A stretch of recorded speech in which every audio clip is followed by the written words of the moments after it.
Hello. Oh, that's the wrong intro. Actually, but they both start with hello, though. Hello, welcome, and sorry. Looks like Zapstream is down. I wonder what that's about. Anyways, happy Friday, everybody. Welcome back to another live stream with the boys. We're missing one today. Rajat is, we're giving him a much needed vacation. He's on stress leave right now because he's getting tired of telling people the same thing over and over again every day. He's stressed out. So, he deserves a break. He's a hardworking guy out there for sure. So shout out to Rajat. Yeah. I don't know if he's going to be watching today, but he gave me a couple shots last time when I was missing. So hopefully you find your way back here some point, Rajat. But until then, we'll carry on. So I'm Jor. This is my good buddy Forrest, my co-host today. We're talking about the biggest blind spots in Bitcoin. So I'm really excited for this conversation today. We don't really necessarily have an agenda. I think we're going to start with a couple blind spots that we've seen. Both Forrest and I do one-on-one sessions with people. And so we figured it was a good chance to kind of come together today, talk through a few things. And I think it's going to be very beneficial for anybody watching this episode because as you may or may not know, we charge a pretty good penny for people to chat with us to help them out with their Bitcoin security, their management, and everything like that. So you're going to get this information free of charge today on the house. So what's going on today, Forrest? Yeah, man. Excited to talk about this because there's a lot of just general small things that are a common sort of question with a lot of the people that I talk with. And I think that a lot of people watching will probably just already know these things, but there might just be one or two of these little basic things that you might just not have thought about before. You might have just skipped over. You might have just assumed one thing, right? Like it's really easy to assume something about Bitcoin. Like one example, right? I get this a lot when I start talking about, okay, Bitcoin best practices for your security. And I start explaining a hardware device and they say, okay, well, why can't I just use a software wallet? What, like, isn't there a vulnerability if I put everything on this hardware device? That's like a little electronic device. What if that breaks? Is my Bitcoin just gone, right? That's sort of like, that makes sense, right? You might, if you're nowhere near Bitcoin, you use this hardware device, you think you're storing your Bitcoin on there because with your phone, you're storing it on, you take a picture, it's stored on your phone. You might also be on the cloud or something, but a hardware device, like one of the first things people say is it's an offline device. So you would be safe to assume that it's not stored somewhere else. It's stored on this device itself. It's a really easy assumption to make. And there's probably a lot of Bitcoiners with Bitcoin on hardware devices that still think that because it's just an assumption. But yeah, your Bitcoin is not stored on the device itself. A hardware wallet does two things. It generates a seed phrase for you, and it signs transactions with the stored private key. And that's what it holds in there is the private key, which is the ownership of Bitcoin, because it allows you to move Bitcoin to somewhere else, which is what ownership of Bitcoin is, right? The ability to send that value somewhere else. And the first thing it does, right, is it generates the wallet. So it generates the private key and a public key that corresponds with that private key. And you export that private key, you export that public key to a piece of software that will allow you to visualize and see your Bitcoin that's attached to that public wallet. That might be Sparrow, that might be Trezor Suite or Blockstream Green or Nunchuck, exactly. And from there, you can select your UTXOs, you can select the amount, you can create a transaction on the software, send that created transaction file to your hardware wallet. Your hardware wallet sees it, you verify it on the device, then you sign it, and then you're sending a fully signed transaction back to the software. And then the software connects to a Bitcoin node, and you relay that fully signed transaction to the Bitcoin network, gets picked up by a miner, and gets included in a block. And that's how Bitcoin gets sent from one place to another. You're never actually storing your Bitcoin on the device. You're storing your private keys on that device, and you're hopefully making backups so that in the scenario of it breaking, of it getting lost, of the device getting stolen, you have backups which is also your private key. It's another way to store your private key. Great explanation there. And I think one thing that I've kind of been trying to speak, because words are important, I think, in Bitcoin. And one thing I've tried to just demonstrate is I call it a sign device instead of a hardware device, because that's what it is. It just signs transactions. And it is a very foreign concept, I think, for most people, because before Bitcoin, before all this stuff existed, we basically had things stored physically in a physical sense, where if you had a gold coin, you could store it in your basement. You could store it in your backyard, physically store things. And then after that, you could store things digitally, which is like Forrest said, if you had a photo, it's probably being stored either on your own server or Twitter server or somewhere in the cloud, but it is being stored somewhere. But with Bitcoin, it's none of that. It's not stored physically. It's not stored digitally. It just transfers back and forth on the blockchain based on the ownership, based on the keys that you use with your sign device there. So that is a great point. And that's one thing that a lot of people that I've talked to really struggle to understand is they're like, well, where's the Bitcoin stored? Why am I setting this Sparrow up if I already have the cold card? Am I sending the Bitcoins from my Sparrow to the cold card from my exchange? It's like, no, the only thing that transfers there is on the blockchain. It's just, you need to have private keys. You need to have the access to verify your ownership that you actually have that Bitcoin, you own it. So that's another part of it too, because when you're thinking through this stuff, if that's the case, if let's say your 12 words are the key to your Bitcoin, then if somebody else finds those 12 keys, then they now essentially co-own your Bitcoin until they move it into their wallet that you don't have the keys to. So we're gonna talk about a couple different things like this. I think it's going to be a good show today. Forrest, one thing I think when I'm helping people set up their hardware device for the first time, I know it's a bit challenging. They're obviously paying for help with it, so they're not quite as comfortable as they should be. But what's your kind of take on like having a passphrase? And maybe we can kind of explain what a passphrase is, the benefits to it, and also the storage, some tips on actually storing the passphrase. Yeah, well, I'm really big on the passphrase. I think the passphrase is a massive upgrade for the vast majority of people. Like, I think as your position in Bitcoin grows, as your understanding of the technical side of it, as you get more comfortable using Sparrow, your cold card, air gap, all these things, right? You can take steps towards that, to each one of those. And I think a lot of people just start with something like a Trezor. A lot of people start with a ledger, unfortunately, but hopefully quickly move on to something open source. And that's something that they plug into their computer. It has its own software. That software is sort of hiding, or like a lot of these softwares besides Sparrow will like hide what's going on.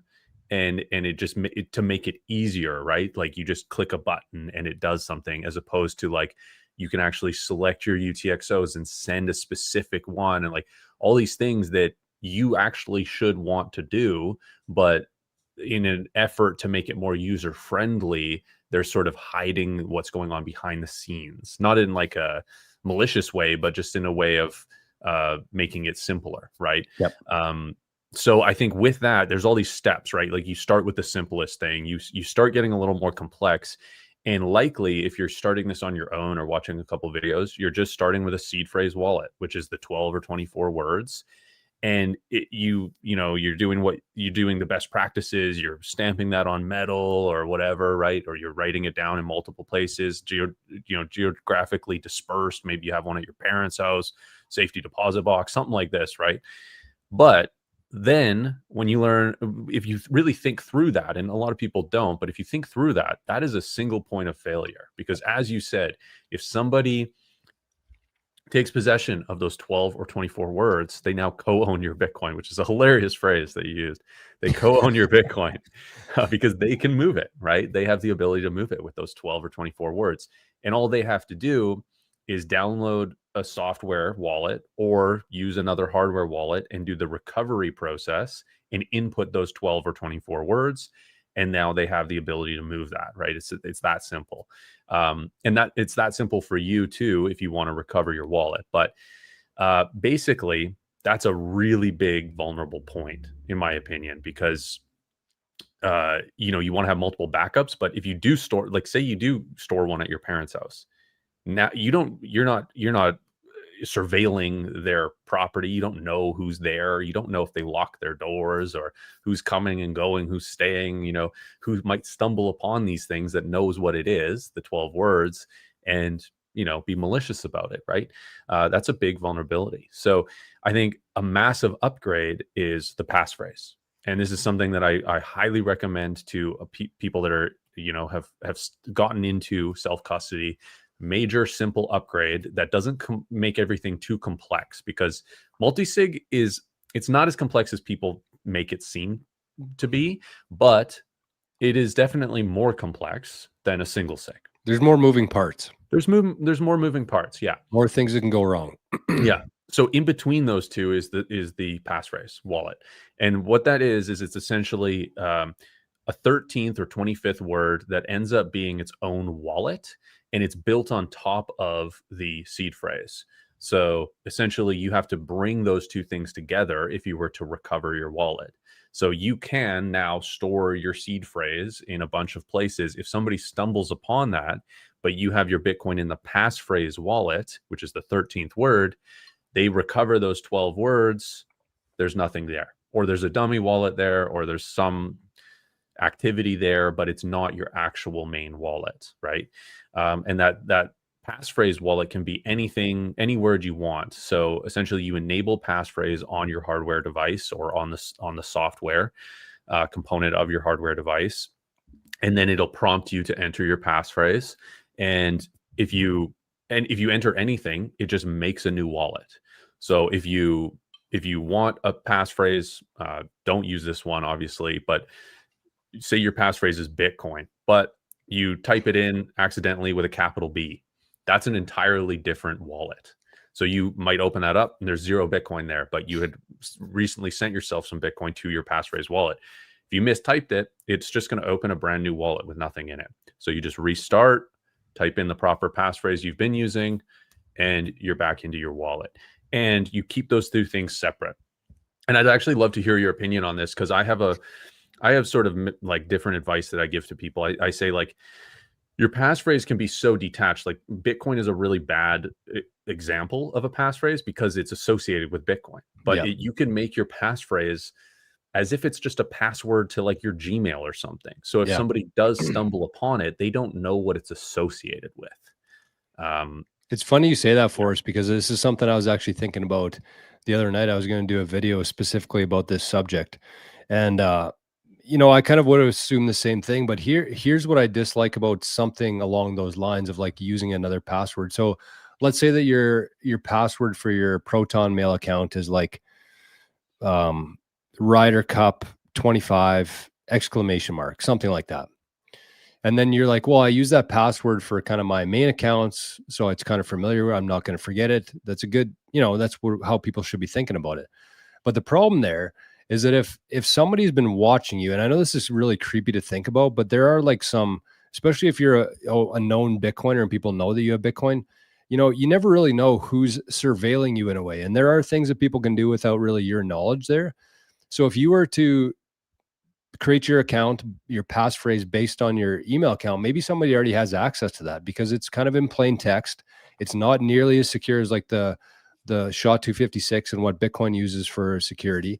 Mm-hmm. And they could actually just use that as one of their guesses if they had that information. So what I usually suggest people do is find something that isn't too complex, isn't too easy. Obviously, don't use your first name. Don't use Bitcoin like Forrest said there. Find something that's like a family word that you've used for different things throughout your life, one that you're never going to forget, one that you could always retrieve if you happen to lose your copy of it somewhere, but don't make it too easy either. So somewhere in between there, the old Goldilocks and the 3 bears, that's kind of what I go with. Mm-hmm. Not too hot, not too cold, not too complex, not too easy. But yeah, something to think about. I would suggest not using like a password that you use elsewhere for your passphrase, just in case somebody has access to that. Because that's a pretty good candidate. If you're using that as a password, you might use it also for a passphrase.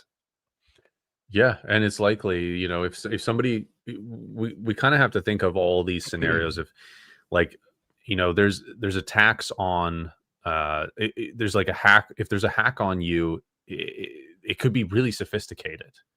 And a lot of times hacks are like a physical thing. Yes. Like, I don't know, like somebody could like preemptively try to record your keyboard in a physical space, or malware that records your screen, or like there's all sorts of like really crazy sort of like out of the realm of thinking, ways to hack people. And oftentimes it is like social engineering and these Mhm. things of giving up tiny little hints.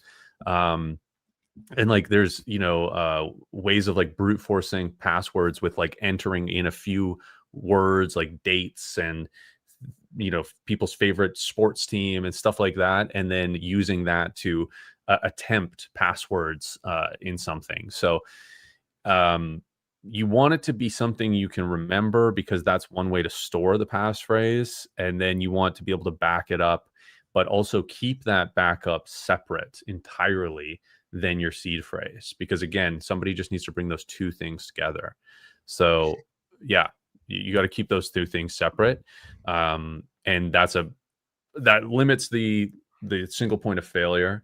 And there's also other benefits. Like I talk to a lot of people about inheritance planning, that they just want a really simple thing. Like obviously you create a document of the instructions, but within there, you could have a one seed phrase wallet with you got 4 kids or something, and there's passphrase wallet on each one of those that's associated with those individuals, and you give them individually the passphrase, and then at some point they inherit the seed phrase, and they can combine those two things and have access to their Bitcoin. So that's another simple, like that's a really basic, very simple inheritance planning strategy using the passphrase as well. Yeah, I love that.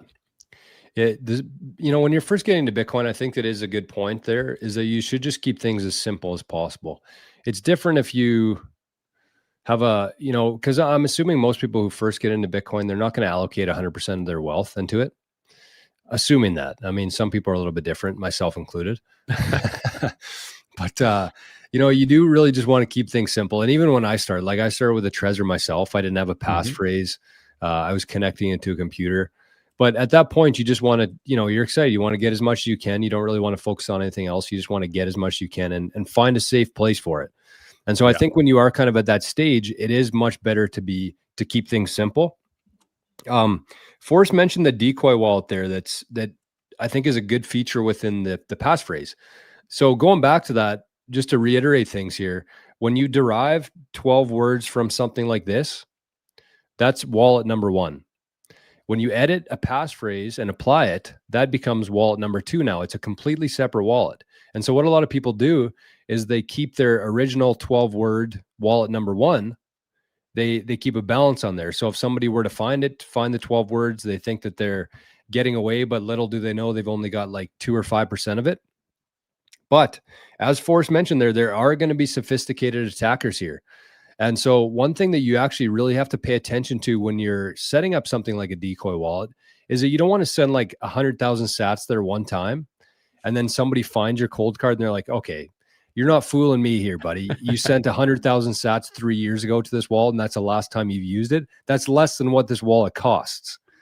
So it's like you have to actually treat your decoy wallet as if it's a real wallet. You don't have to send, large amounts, but every time you send Bitcoin to your main wallet, I would say send like 10% of it to your decoy wallet, because then you're always funding it. You're continuously funding it. It's going to have a bigger balance. It's going to be believable.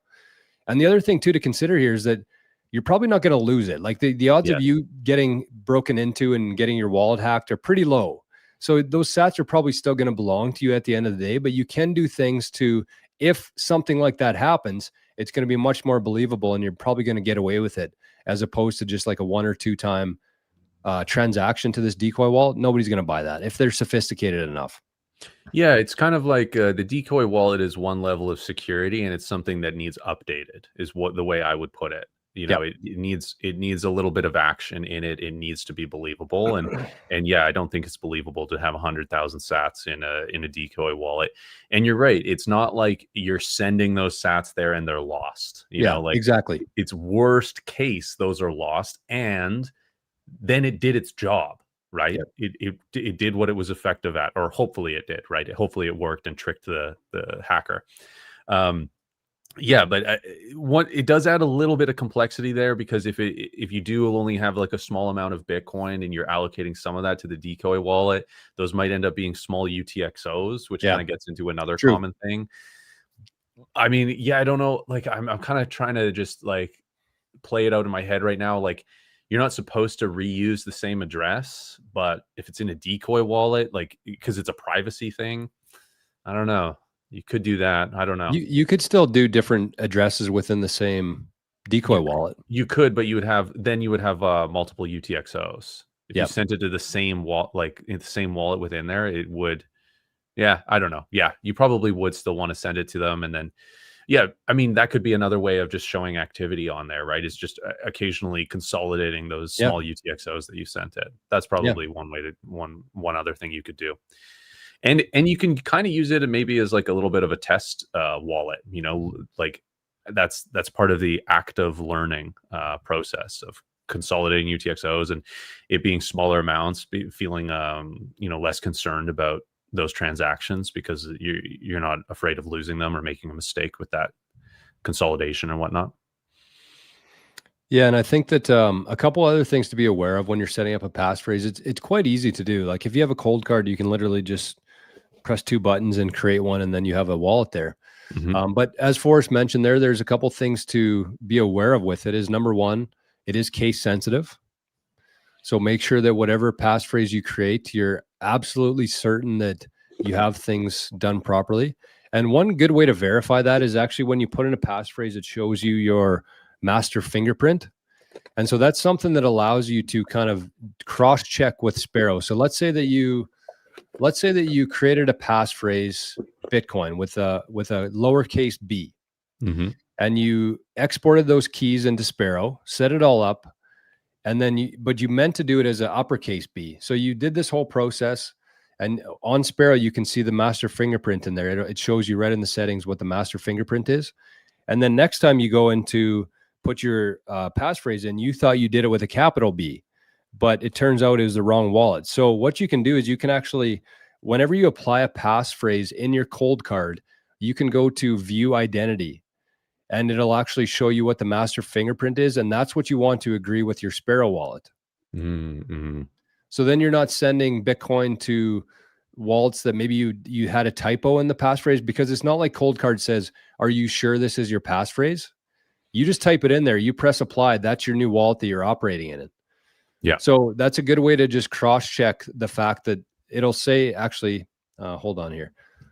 Right at the top of the screen there, it actually shows, if you have a cold card queue, it shows you your master fingerprint right at the very top of the screen there. Actually, I'm not going to show mine. It's like But a string of numbers and letters. yeah, it's like Yeah. eight letters and numbers. Yeah. It says it right at the top there. And so when you plug your cold card in, and you've booted up, it defaults always back to the original 12-word wallet number one. Until you put in a passphrase, it's always going to default to your original 12-word wallet number one. Yeah. And every time you disconnect it, every time you power it down, every time you restart it, it's always going to go back to the wallet one.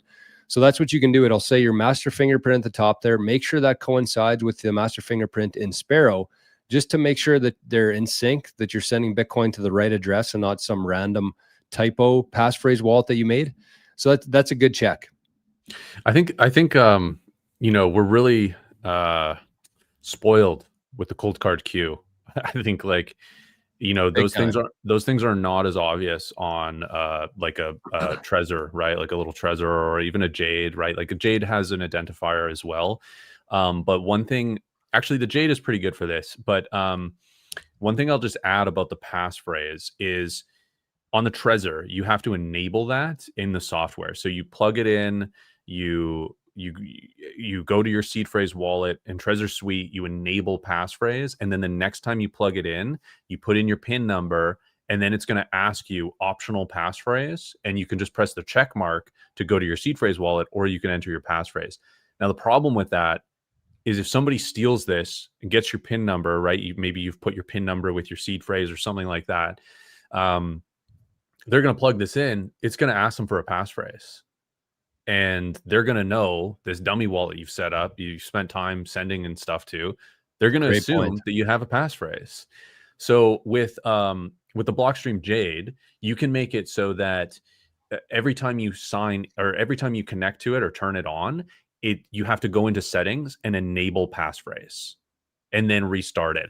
And with the cold card queue, it naturally goes to your 12 your seed phrase wallet, and then passphrase is just an option within there. It's not like it's prompting, hey, enter your passphrase now. It's just an option in there. So there's a bit of like plausible deniability or disconnection from the idea of there being a passphrase. Yeah, it's So sneaky. it's a little sneaky, and that's purposeful. Cold card, the people that worked on the cold card, they have thought about every single thing they can. Like, it is leagues above any of the other ones. The Jade has thought about it too, though, and it's just a little bit less sophisticated in some ways. Yeah, like there's a lot of things, but I would avoid a wallet that is every single time when you've enabled passphrase is just going to prompt that, because that's a dead giveaway for your passphrase wallet. Yes. Yeah, great point there. I didn't even consider that. I'm pretty spoiled here using the cold card. Yeah. That's one thing. I'm seeing a lot of comments in here about Jades and passports, and they're all fairly similar, although there has been some negative blowback from the Jade lately, just with the core and knots and Adam back and things like that. But overall, I would say the Jade, the passport, and the cold card are all very similar in terms of how they operate, in terms of their security that they provide you. The one thing, the big difference for me with cold card is that it just has way more features. Like, it starts out very basic, and you can get as crazy as you want to with that thing, between duress pins, trick pins, everything. And Forrest, you've done a good job covering all this, but that is the big difference for me between the cold card and these other air gap devices, is just the advanced features, and you can really do a lot with it if you know what you're doing. Yeah, I mean, even the phishing pin is really good. I think that's like What's people. that one? I've never used that one. So when you put in your first four digits of your pin, it gives you 2 phishing words. Yep. And then you put in your rest. So the idea there is, if somebody, like, I'm thinking really sophisticated attacks, right? If somebody was actually to switch this device out with one that they own, that maybe they've adapted to be able to send information back to them somehow, right? That first 4 digits of the pin are going to only give you those 2 words on your specific device. If you enter any other digits, it's a different 2 words. If you enter those digits on any other cold card, it's 2 different words. So it's basically protecting you from like a man in the middle hardware switch, which could happen. Especially if you leave this thing unattended, right? Like, somebody could recognize what device it is and create another one, add in like a data element that when you enter your pin, when you enter your passphrase, it's all sending that information to a server somewhere, and now they have that information, right? That's a very sophisticated attack. But like, to even think about those phishing words as being a way to protect yourself against that is like a very, the creator of Cold Card has really thought like really far ahead of what is possible. And also, you mentioned Core and Atom Back and Blockstream. I think the guy who created the Cold Card, he basically talks about how nodes don't matter. You don't need to run a node, and he's all pro Core and stuff too. NVK. And it's just like, yeah. And it's just like, it doesn't really matter about that stuff. In my opinion, it's like, what is the device that they're creating? Is it trustworthy? Can it do what you want it to do? It's kind of like, there's a lot of music out there where the artists have turned out to be assholes. You judge the art, not the artist, in my opinion. But yeah, I don't. No. If somebody pisses me off or does something that I disagree with, I will delete all their music from my playlists. Is that right? Okay. I did that with, I mean, it's not like I was listening to him much, but I did that with R. Kelly. That's where I drew the line there. No. But which is fair. Yeah, there's levels of it, but like, I don't know. The Cold Card's such a good device. I don't care what that guy says, really. I just like, I can clearly see that he knew what he did when he built this thing. See, I've listened to a couple different interviews and stuff with NVK recently, and I never really got the vibe that he was a big supporter of Core. I think that he actually put out a tweet today saying that he's just not going to update. Oh yeah. Oh, maybe. Yeah. I I've think seen a couple things with him, but I mean, it's just, I think he thinks it's like kind of not a big deal, basically. overblown. Yeah. Yeah, overblown, which maybe it is. I don't know. It could be. I still listen to Diddy. Did he? Yeah, I'm pretty. I've deleted a lot of artists from my. Taylor Swift would be a big one. I used to love Taylor Swift back when Okay. she was country. Taylor Swift, I'm out. Eminem, I'm out. Neil Young. Eminem, you're out? No way, Yeah, I know. bro. What? I know. I And it's he's not. got. I don't listen to his new stuff, but whatever. Yeah. I know. For workouts and stuff like that, it was really hard to get the Eminem out of my playlist, but I just can't. I can't. It's a vote with my ears, and I don't want to vote for them. So, Yeah. Anyways, well, this has been a pretty productive start to the show. Where do you think we go from here, Forrest? We've kind of covered the passphrases. Passphrase, yeah. Was there anything else that we need to cover in relation to the passphrase? I think we should just double highlight how important it is that if you lose that passphrase or you mistype it or whatever, or you forget to tell your family that you had a passphrase on it, your Bitcoin's gone. Yeah. It's as important as your seed phrase in that respect. Yeah. And I've had a couple scary situations myself where I'm in a multisig with some other people related to the 88 sats thing, our golf course fund. Mhm. And I went there one day and I went to, I was showing them because I'm the Bitcoiner in the group. So I'm like, okay, this is what you do. This is what you do. This is how you, sign it. And then it was my turn to sign my cold card. And I type in my PIN code, go to sign it, thinking I'm all hot shit. And it's like error. And the other guy just did it and it worked perfectly fine. It's like error. I was like, oh my God, what's going on here? There's a decent amount of Bitcoin in there. And I just was forgetting that I had a passphrase on that wallet, or the connected key had a passphrase on it to that multisig. So it's scary. And I think that, your first reaction to like that is, holy shit, I lost all the Bitcoin. But then you just kind of take a step back. Always in Bitcoin, you always just take a step back, take it easy, take a deep breath, put in my passphrase, and everything was good. So you do have to make sure that you have this copy somewhere safe. Just as Forrest said there, it's as important, if not more important, than your 12 words there. And make sure it's on steel, probably. If that's the one thing you put on steel, put it your passphrase. Don't try to memorize it, because again, anything could happen. You could get hit by a bus tomorrow. You could, suffer a brain injury, whatever that is. Make sure you have a backup copy of it, and make sure your family knows where that backup copy is. Very important. Yep. Yep. What are your thoughts on passphrase? Because it's not associated, you can make it not associated with your seed phrase. What do you think about storing it digitally in like a password manager? What are your thoughts on that? Do you have thoughts on it? I don't do it personally. I think it's better than not storing it. Yeah. I think it's an option.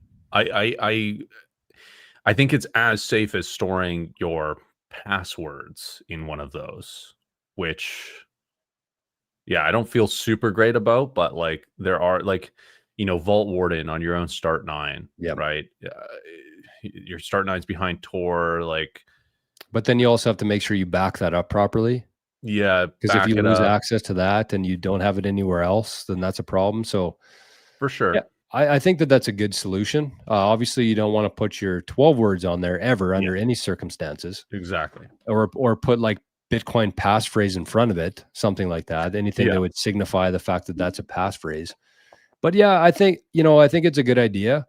The other thing too, there is like it's beneficial kind of for you. Like if you give your passphrase to, let's say, your kid or something like that, your kid's probably not going to be able to hack into your start 9 and go into Bitwarden and go through all these hoops to find it. So don't really rely on that as like a place where your family could find it. But I think for you, just having some peace of mind, having it in a document or in Bitwarden, like you mentioned there, probably a good idea, because it is very important that you do not lose this word ever. Yeah. Yeah. And I saw something from one of these guys trying to sell like the multi-party multisig custodian solutions, and they're like, passphrases are like the worst idea, like avoid them at all costs, and it's like people can forget them, and it's like, yeah, that's because that's not the way you should store it. You should not just memorize your passphrase. Like you should have it much more secure than that. And I think they're just trying to sell their product, right? Trying to selfier or something, I guess. But I think passphrases are a great solution if done properly. For like the vast majority of Bitcoiners, I would say a passphrase situation with everything that we've talked about. Is definitely good enough security for the vast majority of people today, I would say, for Bitcoin self-custody. It just gives you that second layer of security on top of it. It's free to do too. It's free to do. It's easy to do. The hard part is just understanding the importance of it and finding a safe place to store it, and making sure that no matter what, you and your family have access to that, because that's your Bitcoin. Yeah. When it comes down to it, you could leave your 12 words at your house, at your parents, like you said before, safety security box. But that one word is your Bitcoin. Exactly. Which is crazy. I mean, that's kind of how we started the conversation today, is like, it's not stored physically. It's not stored digitally. It's just the key to it. And so essentially one word is your Bitcoin. Yeah. It's pretty wild. Yeah. And if you lose that word, your life savings has gone down the drain. Yeah. McHodel asked here, is the said passphrase importable to any other wallet? In combination with your seed phrase, yes. So you would input your seed phrase, your 12 words, and then enable passphrase if need be, or when it asks for passphrase, you put in your passphrase as well. You now have access to your Bitcoin again on a different wallet. Yeah. And wallet, I mean, you mentioned that you call these things signing devices, and I think it's a terrible decision that we've all decided to call them hardware wallets, because that's like, this started with the idea of it not being on the in the device itself. With a wallet, the money's in the wallet, right? Yes. It's a signing device is a really good way to put it. It's your private key storage, like I don't know, it's like private key generator. Signing device is what I like to call it too. And then I call, the software, that your companion software like Sparrow, I call that a wallet visualizer. Yeah. Because you can peer into the blockchain. Like, all it's doing is looking at the blockchain, looking at your addresses that are connected to your XPub, and it's showing you them. And it's finding that information on the Bitcoin blockchain and bringing it to you in a very visual, appealing way that makes sense, right? It's not showing you all this other information you don't need.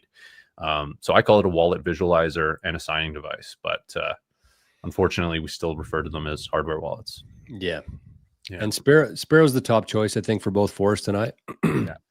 Sparrowwallet.com. I would encourage everybody, no matter what stage you're at right now, if you've never used Sparrow before, just download a copy of it, sparrowwallet.com.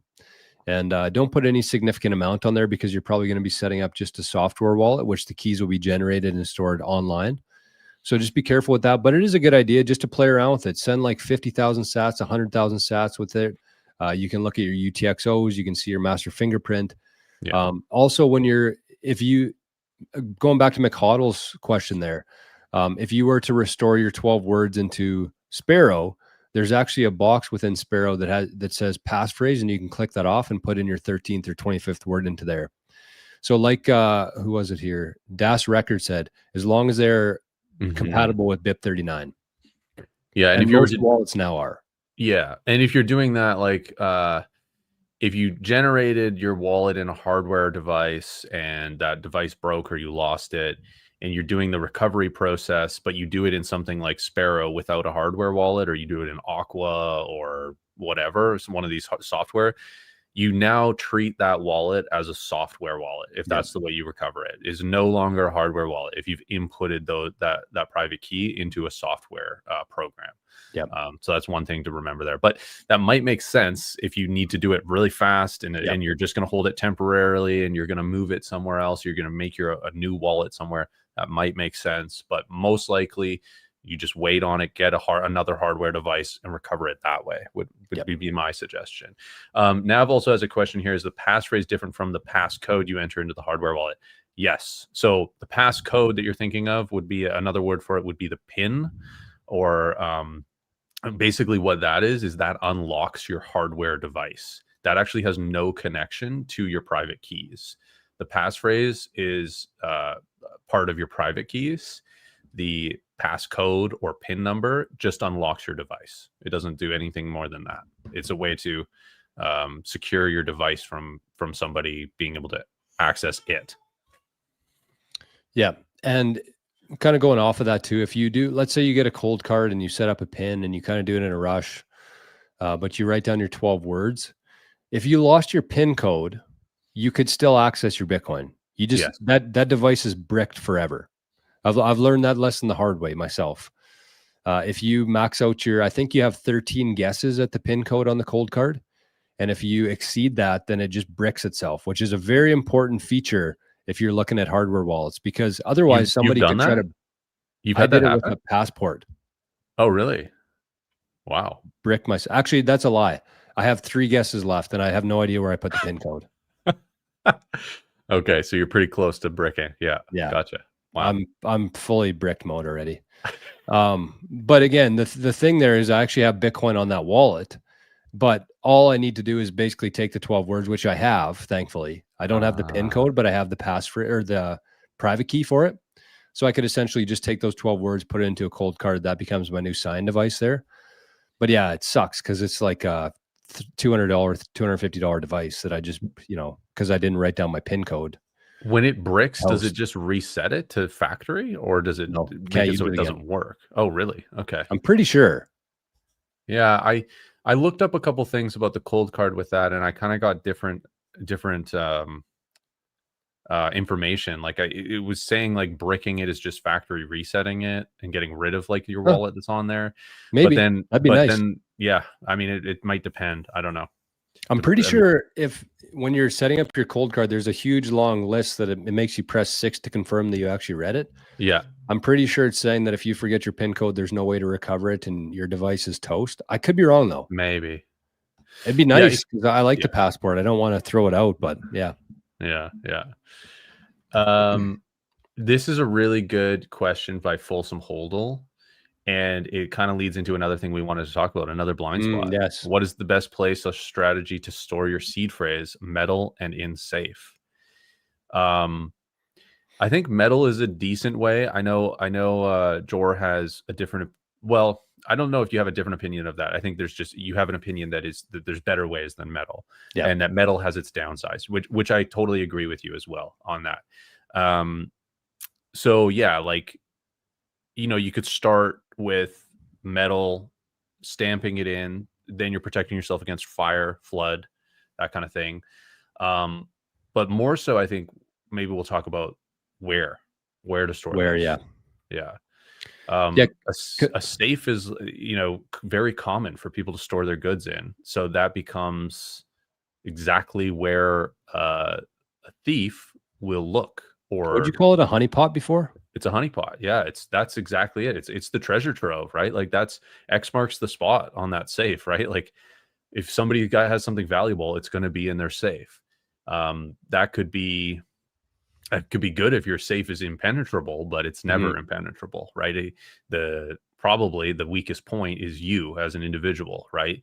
They can extract that code safe or that key out of you to unlock that safe. And yeah, if you have it, I mean, it might be better to have it hidden as opposed to secured behind something that somebody needs a code to get into. Yeah, I don't know. What are your thoughts on that, Jor? Yeah, so my thoughts are that's kind of how I started out my Bitcoin journey. Is I kept all my stuff in the safe because it's fireproof. There's a lock behind it. It's another layer of security. But the more and more I thought through it, it seemed like a vulnerability. It puts your Bitcoin at risk, vulnerable, where it might not otherwise be vulnerable, right? Because you have to consider, for the average person watching this right now, if somebody breaks into your house, they're probably not after your Bitcoin at this stage of the game. They're probably going to look at your TV, your big screen TV. They're probably going to look at your laptop, your brand new MacBook sitting on your desk. Maybe some other things they come across throughout the house. I'm sure if 99% of criminals broke into a house today and you had your 12 words on your fridge, they would walk right past it. Yeah, that's true. So by you putting your seed phrase and everything in your safe, you're just kind of saying, hey, here's things that are valuable to me. I'm going to show them to you. So there's a couple different downsides with steel that I see myself. Number one being a big one is if there was a sophisticated actor out there, they knew you had Bitcoin, they're probably going to bring a metal detector to your house. If you stored it in your roof, if you stored it in your walls, they're going to be able to find that pretty easily, right? So what I Maybe. suggest is, what was that? Maybe. I mean, I would say, like if you stored it, say in your rafters, right? You put it in your rafters. You get a titanium seed plate, has 4 mounting holes. You attach that to one of your beams up there. You also got nails and screws, and that's going to metal detect as well. So True. I don't know. True. But It's a yeah, good point. kinda. I kind of agree. I kind of don't know about that. For the most part, though, I feel like people aren't going to do that.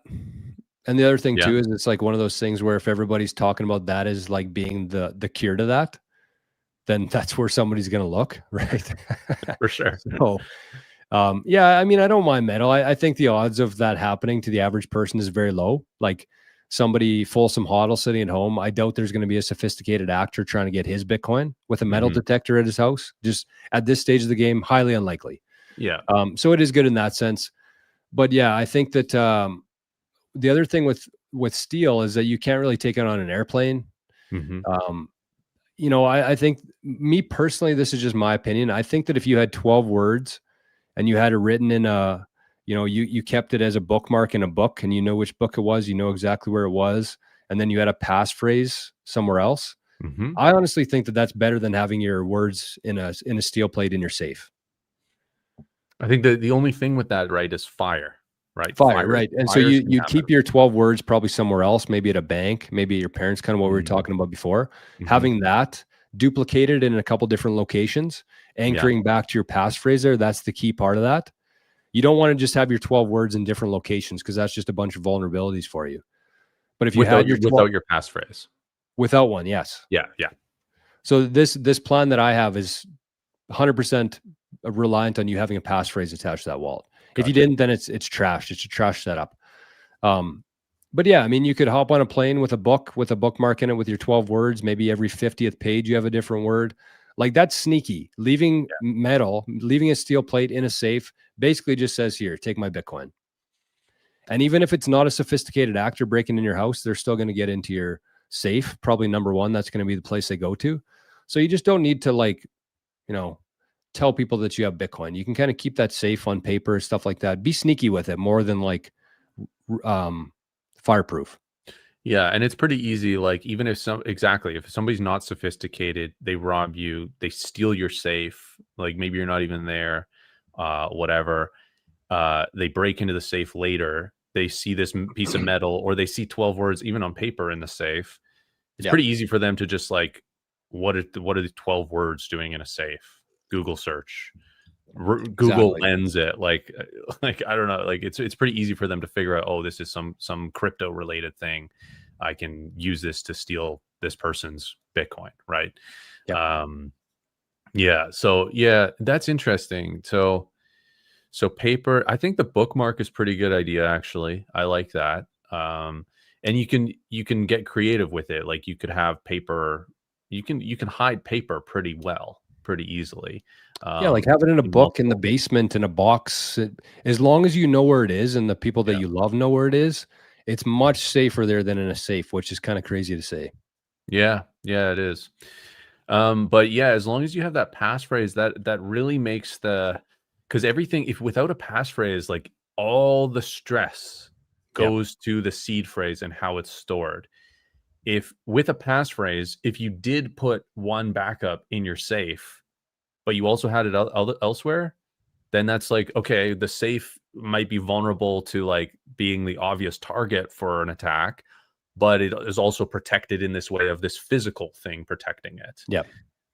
So it's protecting it in one way, but not the other. Right. And then you can protect it, the other backup, in the other way of it sort of being more hidden Right. and not fireproof or, resistant to physical attack. Right. So I think there's multiple ways of protecting it. And I think that's the redundancy of backups. Like that's the thing that I constantly tell people is two is one and one is none when it Yep. comes to backups.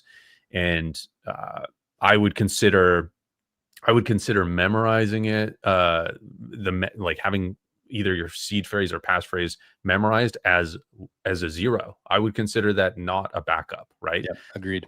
And also having it Having it on your device, it's protected by the pin. Like your seed phrase is protected by the pin, so it's protected in one way. Yep. But it's vulnerable in the fact that it's a physical device that could break. So I might even not consider that a backup either, right? So then I would think of 2 physical backups beyond memory and the device itself. Yep. At least, right? And maybe one of those is metal, maybe one of those is paper, right? Maybe one of those is stored locally, maybe they're not, neither of them are. Maybe they're both stored somewhere else, right? Like you can really think about, I think it's really worth thinking about how you store these things. And 2 backups is what I would say is the bare minimum, right? You could really think beyond that. Yeah. Oh man, we could probably be here for freaking hours talking about this. But I mean, just kind of going off that is like, that's how you should be thinking about it too. Because if you think about this as your sign device, and let's say that you had 12 words written down on a piece of paper here, if one of these goes down, you have to make sure that you instantly replace one of those 2 at a minimum, right? Because you can lose your PIN code, this can stop working, but you still have this to fall back on. You could lose your 12 words, your dog ate them, but you still have this to fall back on. So this is the 2 that you have. So 2 is 1. But if one of these goes down, then you have 1, and then 1 is none. So you always want to make sure that you can access your device, and you always want to make sure that you know where your 12 words are. And if one of those 2 fails, you have to instantly act on that to get you back. Because in that case where you lose this and then this stops working, your Bitcoin's gone. Yeah, exactly. No way to retrieve it. Exactly. Or, if you don't have any backups and you have it on a device, somebody steals that device, they might not have your passphrase if you set up a passphrase. So they might not be able to access your Bitcoin, but you also can't recover your Bitcoin. So it's nobody's at that point. Yep. So that's why it's really risky only having 1 backup, is because you're not able to get you're not able to back it up if somebody else takes it. Not that it's at risk, because it's still protected by that passphrase. Yeah. Okay, so let's take I mean, we've been going for 52 minutes here, Forrest. I mean, like we kind of mentioned off the top here, Forrest and I both do this for a living. We do one-on-ones with people to try to see what their threat levels are, their threat models, try to figure out what their vulnerabilities are, find solutions to those. One thing I would say is we love doing this stuff. We've given all this information away for free that a lot of people have paid us for to tell them with and to help with. So if you did, if we spark something inside of your brain, then maybe you're going to change something. It's really hard to put a price on this information, because it literally could be the difference between your family having the current amount of Bitcoin that you have today or in 20 years from now and not having it. So if you do feel like supporting us here, this is a way to do it. Maple Bitcoin at coinois.io. And we do read the chats as they come in here, and these apps that come in through here. So if you do feel like supporting the channel here, we also don't have any sponsors or ads or influences in terms of what we talk about. So I wanted to throw it out there quickly just to take a bit of a breather here. There's a lot of good questions here, Forrest. I don't know. Yeah, we should get to some. We usually go to about 20 past the hour here, and then we do another hour live on our School community. Is another thing that we should probably let people know about, which is the 3 of us usually, but the 2 of us this week, and we do a call locally on School with the 150 members there, and whoever of them can join, and they can actually put their video on, put their audio on, and ask us questions. So that's what we do after this call at 12:30 Pacific Standard Time, and half an hour it might from be now. For you. Yeah, half an hour from now. Yes, and there we talk about subjects that we don't necessarily feel comfortable with maybe talking about on YouTube. Yeah. Some really good discussions. We had a good episode last week. And so, yeah, it's kind of just a bonus episode. We got a bunch of stuff in the community there, a bunch of people from around the world. Our goal within the Maple Bitcoin community is to have a couple Bitcoiners in every country across the globe. So you know what I learned yesterday, Forrest? It was funny. A couple things. I've been listening to the School updates every week that they do. Okay. And they were talking about use cases for School communities. And the owner of School, he's like, you could even hop on there and do like a happy hour. He's a Australian guy, I think. Hop on and do a happy hour with your friends. I'm waiting for somebody to do that. I'm like, man, you got to check out Maple Bitcoin, buddy. Yeah, that's what we call it, the Maple Bitcoin happy hour. That's hilarious. Yeah. But the other thing too is I learned that the average membership on School is actually $50 a month. Oh, wow. Okay. So we're under the average then. We're bringing that average down. Significantly. With 3 of us. Yeah. Split 3 ways. So, I mean, we also split our time 3 ways in a sense, but we're pretty active in there. We got a lot of exclusive content. If you're into this, the passphrases and security and running a node, and Forrest put a really good series about some cold card stuff in there. So there's a ton of exclusive content. You get access to the community, feel a little bit less lonely as a Bitcoiner going through this. And of course, the Maple Bitcoin happy hour. So I'll share a link to that, and people can consider joining and stopping by, because we usually run it for about an hour, and you can actually do a 7-day free trial if you want to. Yeah, 7-day free trial. Check out the live today and see what else is going on in the classroom, all that exclusive content, the community. There's other, like, not just Rajat, Jor, and I, but like there's other Bitcoiners on there that are really intelligent too, like really, really knowledgeable. It's really cool to see. Yes. Yeah, really though. And that's part of it too. Like, part of a community is not just us, sharing what we know, it's sharing what everybody else brings to the table. Exactly. Look at this. Cannon says, just zap 420. I see it here. Thank you, Cannon. Nice. School is fire, guys. Please join. And we had Cedar Sass. I just saw this come through the airwaves here. Sent his lifetime membership just now over Coinos right now. Nice. So awesome. Thank you, Cedar Sats. Glad to have you in there. He's a member already, but now he's a lifetime member. Perfect. Nice. So there you go. Somebody just sent in 21,000 sats. Oh, wow. Said, thank you for your service. So somebody got some information and some value about what we've been talking about today. So thank you. That's awesome. Very awesome. Okay. So Forrest, that the passphrase is great. I think it's kind of a step up from anybody out there with like a cold card who's just kind of getting their feet into this. I think passphrase is a second layer of security. I think the main drawback to the passphrase is that it's a 2 of 2.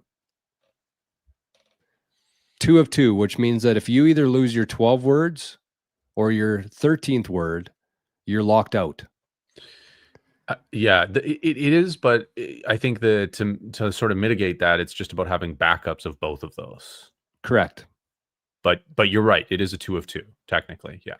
And so where I kind of want to transition to this next, that's kind of the biggest downside for me in terms of passphrase. I think it's a great next step. I don't think it's the end all be all for people, but the kind of the next iteration of that would be a multisig, where you have 3. You could do like a 2 of 3 required. You could do like a 3 of 5. You could do a 5 of 8. Bitcoin's very programmable. I think that's a very underrated feature around Bitcoin, is it's so programmable, so flexible based on your own threat models. But let's maybe talk about just a basic 2 of 3 multisig, what it looks like, why it's slightly better than a passphrase, which I just kind of alluded to there in a way. But yeah, what's the breakdown of that? McConnell, wow. McConnell, that was McConnell. Nice. Thanks, McConnell. So 2 of 3 means that you're essentially breaking up your key into a system where it needs 2 devices to sign one to make one transaction happen, and you can use any 2 out of the 3 devices that you've set up and created the multisig with. So it requires the 3 devices, essentially, requires backups of those parts of the keys. And the idea there is that you can store those parts of the keys in different ways where it makes it very difficult for an attacker to get both of them, like to get 2 out of the 3, whether that's storing them in separate jurisdictions, separate locations, having different people own them. You mentioned that you have sort of like almost a collaborative custody with other individuals where you have a multisig. Makes a lot of sense in like sort of a corporation type structure like that, or a business structure. Maybe we can what could we elaborate on there with that? I think the way I kind of explain to a lot of people is, number one, it removes your single point of failure. So if you're storing your device, your signed device, or your 12 words in a location, and that location happens to get broken into, start on fire, whatever that may be, you're still good, right? Because if you had your device and your 12 words and your passphrase all in the same house and your house burnt down, your Bitcoin's gone. Mhm. So that's essentially what it does is it removes that single point of failure where you lose everything. And so the way I think about it is like you kind of mentioned a business there, or like an entity or organization. It's good for that. And organizations kind of have the same kind of thing. It's a fail safe in place where if you wanted to spend any money from the corporation's bank account, I can't just go down to the bank and sign a check and move all my money to me. That's a Mhm. problem. That's a problem for fraud. That's a problem for insider, collaboration. What's it called? Collusion. Yeah. Um, and so, in order to spend any money from like an organization like that, you need two signatures on the check. So I would have to go. I couldn't just go down the bank and sign a check, send the proceeds to me, and leave the country. I would have to get somebody else to sign the check and explain why I'm taking out the money, explain what it's for. It's less of a liability on me personally. Somebody Mhm. walking me down to the bank with a gun to my head and saying, sign this check. So that's kind of what it does. It just kind of spreads out the risks. You can geographically disperse them. You can set up a passphrase on each wall. Like there's no real limits on what you do with it. But Mhm. it basically, the main purpose of a multi-sig is removing the single point of failure. Yeah. Yeah. So it's kind of like the analogy of the nuclear launch codes, how there needs to be two people that come together to turn the key Yep, to be able to press the exactly. button. And then it's about protecting each one of those keys. So it's kind of, and that's why, like, I think that it's pretty similar to the passphrase because you can kind of protect it in the same way. Like both of these systems are both designed to remove the single point of failure. I Yep. think the multi-sig just does it better because because you have to bring these two things together to sign them. And you can store those as seed phrase only, but they really don't end up being anything unless you bring them together as well. Yep. Yeah. Yeah, so there's a couple different challenges with it too, kind of like we alluded to earlier, is that there's more things that can go wrong. There's more things you need to back up. You really have to consider when you set up a multi-sig, it's actually very easy to set up. Like it could not be easier. If you've ever set up a cold card in Sparrow before, on the main screen there, it says single sig. The default goes to single sig. If you just click that down, you click multi-sig, you could create your own wallet with different software device, hardware devices, a cold card, a Jade, a Passport, a Trezor, whatever you have. But the key thing is whatever laptop you set it up on, you have to record the information that's included in that wallet, not the three wallets. Obviously, you need to have those two, but you also have to have the information backed up in regards to the multi-sig wallet itself. So that's like your fingerprint for it, that's your XPub, that's your derivation path. All that information has to be backed up in case your laptop dies.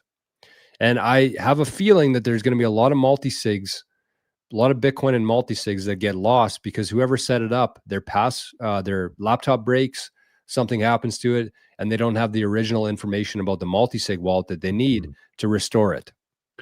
Yeah, so that derivation path that you mentioned is something that's really important to back up. So, like all this stuff is really important to back up, and it's fairly easy to do. Like you just save it. Like people will just save it to their device, like their computer. You can also put it on a couple different flash drives and have it in that, and then be able to restore that to another computer, right? Could you have the Are you able to talk on the derivation path a little bit and explain what that is? I watched like a 6-minute video on it the other day, Yeah. and it's hard to explain. And Yeah. it's all based on the properties of the wallet and the original seed and things like that. I can't explain it good enough Yeah. on here. My understanding vaguely, again, it's the same thing. I just I watched a video like a couple weeks ago about it. It's sort of like my understanding of it was that it was like the way the multi-sig is built, and then so that information is necessary for like the multi-sig to it's like the configuration of the multi-sig. Like Yeah, some sort of important information about that. Yeah. it's kind of like the way I pictured it is like almost like a tree where you have like the master key kind of at the top, And then if you have like a passphrase, that creates a different derivation path. Yes. If you have a multisig, that's kind of at the top, and then you have 3 different wallets kind of below that, and then each side of those have a passphrase or what. So yeah, I'm not great at explaining that, unfortunately, but the most important thing I think you need to know is you have to back that up. Yeah. Makes sense. I think with this multisig talk, there's a lot of interest in like the bit key. Do you know about the bit key much? Yeah. So the bit key is a multisig, but it works as you having one of the keys and it's stored on the device, the bit key device. You having one of the keys stored on your phone in a vault that's protected, but it's still stored on your phone, and then BitKey having one on their servers, a key. To me, the obvious hack there is hacking BitKey, figuring out who owns BitKeys, figuring out one of the signatures from the multisig, and then somehow attacking every BitKey user's phone or with a phishing scam and trying to get the one that's in the vault on their phone, and then they have 2 keys. Where's the third make a key? transaction. The third key is stored on the device itself. The bit key, the little puck that you NFC tap. So typically, when somebody wants to do a transaction with the bit key, they would just tap the puck and then sign the transaction with that and the seed that's stored in their phone, in their vault on their phone. Right. Did you call it a puck? Yeah, I called it a puck. I don't know. It's a little device. It looks like a little disc thing. Yeah, I thought it was like, yeah, I know what you're saying now. I thought it looked like kind of a rock. Yeah, kind of. Yeah. It's like little geometry type shape kind of thing. But to me, it seems like the worst multisig you could set up. Yeah. But the most simple. So I think that attracts a lot of people, because a lot of people think they get into this and they think, oh, multisig is the best. How can I do the most simple multisig? And then they get, oh, the bit key, not even any seed phrases, like no seed, right? There's nothing I have to write down. It does it all for me. But to me, I just wouldn't feel comfortable, even though it's in a vault on your phone, protected by like encryption, I guess. I'm not 100% sure how that all works, but to me, it seems like the worst of the multisig world. I think one thing we've learned, or I've learned recently, is that unless your sign device has a screen, a lot can go wrong. Yeah. BitKey doesn't have a screen. BitKey doesn't have a screen. You need to be able to verify where you're sending it to. Big part of it, that the amount's right, the amount of Bitcoin you're sending is right.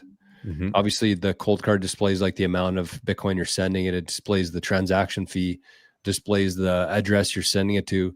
You want to verify all that stuff, because there has been some man-in-the-middle attacks, essentially, where they disguise or swap out addresses while you're kind of in the middle of your sending Bitcoin. So make sure that if you are using a hardware device, if you spend some money and take some time, make sure it has a screen on it. That was that hack just the other, like a couple weeks ago with it was something to do with the JavaScript. So it was certain software that had that JavaScript within there were susceptible to it.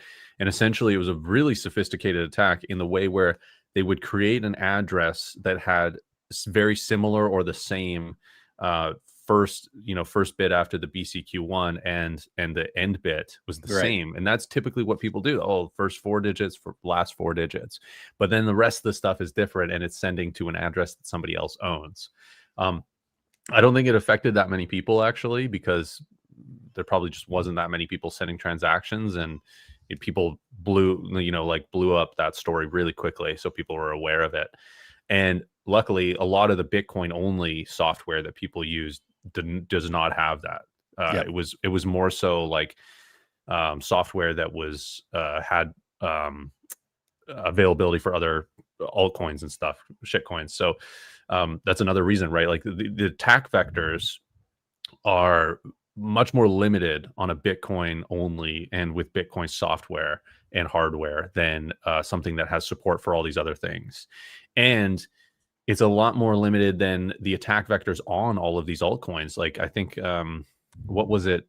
It was only a couple months ago, the CEO of some giant exchange lost a huge amount of ETH to North Korea, and it was because they're using a smart contract, and it's just like they're using like a little ledger, right? And it's just tiny little lettering, and you can't even verify this smart contract because it's so complex.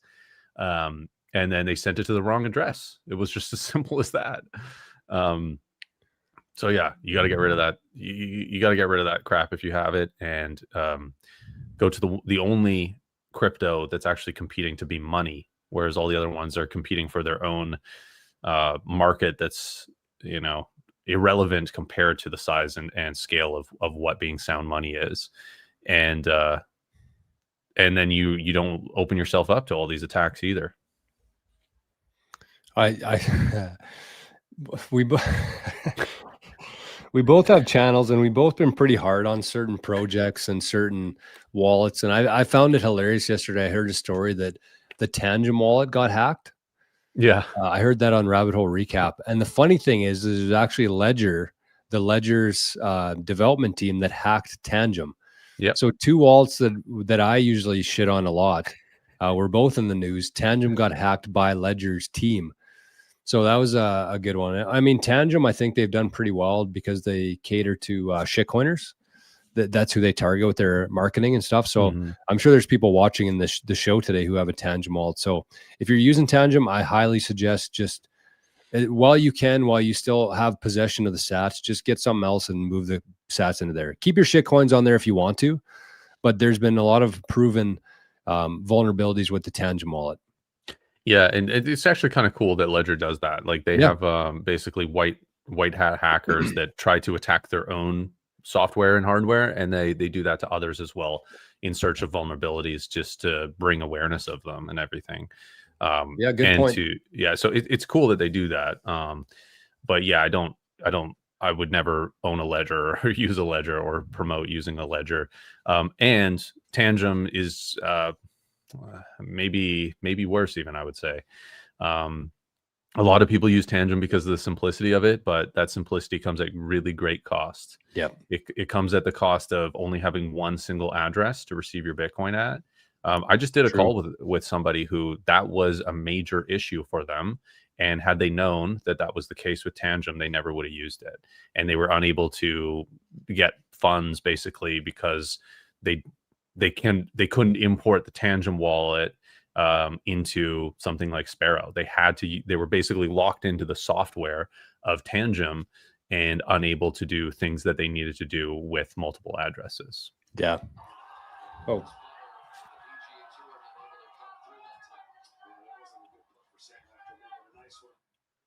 Sorry, I had the Ryder Cup on there and I had to pause, and I guess it only pauses for like an hour until it just starts playing. Scared the shit out of me there. Anyways, I got a couple people over on Nostr today. I forgot we were live because we had it on Maples originally, but we must have been out of sats over there. So there's actually a good crew over in Zapstream on Nostr watching right now. Orange Seller zapped us 88 sats, and so did my Path to Fire. So thank you, Nostr. You made a point there for us. What was it now that I wanted to talk about there? Shit. Tangent, Ledger, hacking. Oh, addresses. That's another one I think that most people are kind of unaware of. The fact that every time you move Bitcoin from an exchange to your wallet, you should be generating a brand new address every time. Yeah. No exceptions. And I know some people in my life who I've helped with Bitcoin, they're like, well, because I'm holding it on a cold card and I don't really know how to check it very often, I just want to have like the address so I can check it on mempool every day, see what it's worth. Don't recommend that. But the reason for that is because it's for privacy. So if you had all your sats in one address, and in the future, if you wanted to spend some of your sats or send some to somebody else, they would be able to follow that transaction back, because Bitcoin's so transparent by nature. They'd be able to follow that back and see your full balance. So you're going to essentially dox your full Bitcoin balance, regardless of how much you're sending. You might send 10,000 sats to somebody in the future for something, and they look back and they see you have 50 million in there. All of a sudden you have a huge target on your back. Yeah. So it's only, we should say, if you have a hardware wallet and you send yourself all your Bitcoin into one address, that's not what we're talking about. We're talking about if you have one address and you send yourself a bunch of different amounts of Bitcoin to that same address, or if Right. you're sending out to that from that address, you're basically using that address multiple times. If you only send your Bitcoin to there and you haven't done anything with it, you haven't used that address multiple times. Most software is designed, Tangent is not. When you send Bitcoin, like it's like a bill, right? Like you have 100,000 sats and you're paying somebody 10,000 sats. You're paying somebody with $100 bill and they're charging you $10. So you give them the $100 bill and they give you $90 back. You send 100,000 sats and you get 90,000 sats back to a different address. So Yep. there's something in Sparrow called change addresses. There's something called receive addresses. And when you send from a receive address or one that you've received in previously, you'll get the leftover sats back. You'll get the change back to a different address, and it'll be a change address. And if you are stuck in Tangent, they're just sending you that little bit, and there's no change address. They're just sending it all back. So there's basically that opens yourself up to a lot of privacy. Satoshi even talked about how the system is designed to use different addresses. And basically you're opening yourself up to a lot of vulnerabilities. You're also there's also quantum is not really a risk right now, but you are protected from quantum hack, which would be basically a private key being derived from a public address. You are protected from that if you haven't sent out from that address as well. So that's another added potential future benefit of using different addresses each time. Gandalf says that's nonsense. There's software that can track all your addresses and their links. I think you should check on that there, Gandalf. Because yes, there is software. Yes, there is what do they call it? The chain analysis. Chain analysis, yeah. Yeah. And I mean, they're probably going to be onto you if you're like a wanted criminal or something. But the only other way that somebody could get access to like your full wallet would be as if they had your XPub. Yes. So that's something that you do want to keep very private. You never want to share your XPub with anybody. And the nice thing about that is you could have a wallet in Sparrow and you could have some KYC sats in there. You could have some non-KYC sats in there. As long as you're sending it to different addresses and you keep your XPub private and you're running your own node, it's going to be very hard for somebody to make that connection. Obviously, if you're sending it from an exchange that's attached to your name, they might be able to, but this isn't for like the chain analysis, the government, the CIA. That's not what it's for. It's for you sending somebody Bitcoin in the future and them not being able to follow that Bitcoin back using like a blockchain explorer to see what your balance is. Yeah, and it's actually just basically not true. What he's saying there, like if you have received Bitcoin and you send Bitcoin, there's no connection from that to other Bitcoin wallet addresses that you have, which is what a dust attack is trying to do. So a dust attack is where an entity that wants to track people's use of Bitcoin will send just small amounts of Bitcoin to all of these addresses, right? Mm-hmm. And then when somebody uses that, it's basically making the person aware that their dust has been like used, consolidated, and now they can continue to track what that person is doing because that Bitcoin is part of, they have that little trace of including their Bitcoin in there. So yeah, your address, your Bitcoin on one address is not linked to your other one necessarily. So that is part of the privacy of having separate addresses. Yes. And, if you had a Sparrow wallet, if you use Sparrow wallet before, it gives you like an unlimited amount of addresses. So it's all within the same wallet. It's all going back to the same private key. You can still access all of those sats, but they are kept separate in each address. So that's pretty important. And so when you look at your Sparrow balance at the top, it says balance, and that'll be the sum of all the UTXOs in your wallet. That's what that is. Mm-hmm. Even though you have it in a bunch of different Bitcoin addresses that are associated with that private key, the wallet balance is just a sum of all your UTXOs within that private key. Yeah, your XPub derives all of your Bitcoin addresses. So you can have, and it's basically any good software at this point is all automated to just like automatically use new addresses. Like you might want to check it if your node connection is offline, maybe it won't have registered that you've already used that address, and there's the opportunity of a duplicate address there.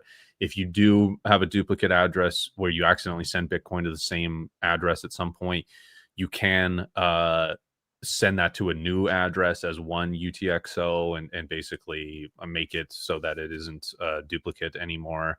But yeah, Sparrow tells you too. It does tell you. Yeah. It'll say never used before. A couple questions here. Our newest lifetime member of Maple Bitcoin says, quick question, Maple Lifetime, do I have to sign up with a specific link or code, or will it automatically recognize that I've paid? Like to get that set up this weekend.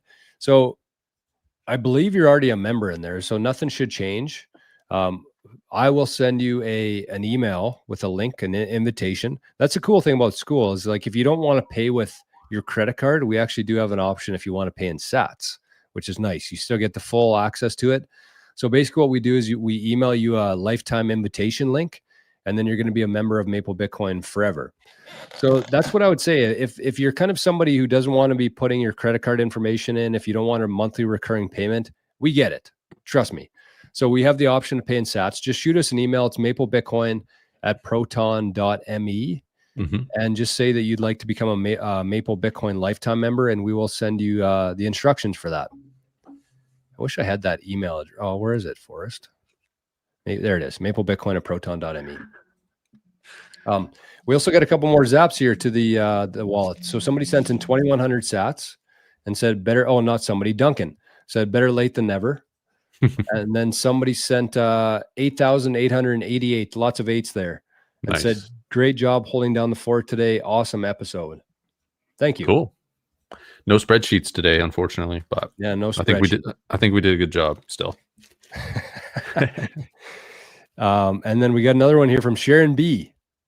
Sharon B says, how do I get multiple addresses? Do I need multiple email addresses? No, you won't need multiple email addresses, Sharon. All you'll need to do is, depending on what wallet you use, we both suggest using the Sparrow wallet. And within Sparrow, whenever you derive that wallet, it's going to give you a bunch of different addresses. I'll see if I can bring it up here quickly. Here, I got it. I got it right here. Yeah. Okay. So this is just a test wallet that I have. You go to the addresses tab on Sparrow, you will have all of these. So any one of these that have the value of 0 have been used before. So you don't want to reuse those ones. You can use all these ones that don't. These are receive addresses, and these are change addresses that will automatically get used. When you send Bitcoin, you'll receive Bitcoin back here in the change. If you press the receive tab, it will just use the next one in line, and it'll show last used never. And this is kind of where I mentioned if your node isn't connected. So right now I'm just connected to a public node. I'm doing a bunch of tutorials and stuff. My node is down anyway. If it's down, if your node isn't connected and you've used this address before, it'll just show nothing here. So you could have the problem of reusing address. So you want to make sure you're connected. Make sure you're using an address that you've never used. You can scroll all the way to the bottom, use one of these ones that you've never used before, and just double click, and it'll select it, copy, receive. Awesome. Okay, I saw there was a couple people who had some good questions in here. We got to hit the road though, unfortunately. Yeah, we're gonna have to be pretty quick if we're gonna answer anything else here. McHuddle, are you in the Maple School? McHuddle. Oh, that was Cedar. Thank you. Thank you, Cedar Sats. Got that one. So Cedar sent in his lifetime and a bonus tip of 8,888. Okay. Yeah, let's hit the road here, Forrest. A great episode today. Again, this is the stuff that you need to be thinking through. Both Forrest and I both have one-on-one consulting, and maybe after the show today, we'll put some links in the pin comments just in case somebody wants to set up a conversation with us. If they heard something that they don't necessarily understand or want like a second opinion on, or personalized, it's everybody's situation is different. So we might have covered some general things, but you need to figure it out for specifically for you. That's something we can help with. And Rajat does this as well too. So we'll put his link too. He does one-on-ones as well. Yes. Yeah. So we will we're going to jump over to the Maple Bitcoin happy hour right now. So we'll throw that in the chat one more time, just in case anybody wants to join. Yeah. Mikado, I mean, one thing you could do, I'm not going to tell you what to do here, but you could sign up for a free 7-day trial. Come to the happy hour today. We're probably going to carry on this conversation, I'm guessing. This is what Forrest and I love to talk about. We think it's very valuable information, and I think that there will be some questions in the happy hour today. So that's what you could do, Mikado. Otherwise, just shoot me an email. I'm happy to respond. I saw you had a question there. I don't want to ignore it, but we just kind of ran out of time today, unfortunately. So thanks, everybody, once again. Big shout out to Mikado for the big zap today. Thanks to Cedar for joining, and hopefully we get a couple more members join today. And you might want to share it in the comments there, Jor. You sent it in the private chat, just to let you know. Shit. Yeah. There you go. go. We'll see there's a lot of people here from the school, so we'll see you guys over there in just a few minutes. Yes. Thanks, Forrest. Thanks, everybody. Have a good weekend.